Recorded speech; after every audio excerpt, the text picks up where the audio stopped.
దేవుడు ఇస్తాడు అని ఎదురు చూడకూడదు, ఇచ్చిన దాంట్లో సంతోషపడాలి. అలా ఉంటాను నేను. సారీ అండి, చాలా సారీ అందరికీ.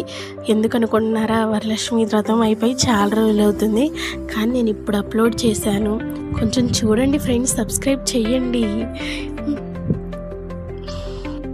హాయ్ అండి అందరికీ, నమస్తే. Welcome to women life style. నేనైతే ఇది 3వ సారి అండి వరలక్ష్మి వ్రతం చేసుకోవడం. మార్నింగ్ 4కి లేచాను, ఇల్లంతా మాఫ్ పెట్టుకున్నాను, శుభ్రంగా క్లీన్ చేసుకొని ముగ్గులు వేసుకొని అమ్మవారికి ఎంతో ఇష్టమైన ప్రసాదాలు చేశాను. పొంగలి, పులిహార, గారెలు, పూర్ణాలు, శనగలు అన్నీ చేసుకున్నాను. అమ్మవారికి ముందు జాకెట్ ముక్కలు, చీర, గాజులు, పూలు, పళ్ళు అన్నీ పెట్టుకున్నాను. బిఫోర్ వీడియోలో, షాపింగ్ వీడియోలో చెప్పాను కదా, కాసు కొన్నానా లేదని. కొన్నానండి. కొనకుండేలా 3 చేసుకున్నాను కదా నేను. వరలక్ష్మి 3 కాసులు అమ్మవారికి వేసానండి. మీరు చేశారా?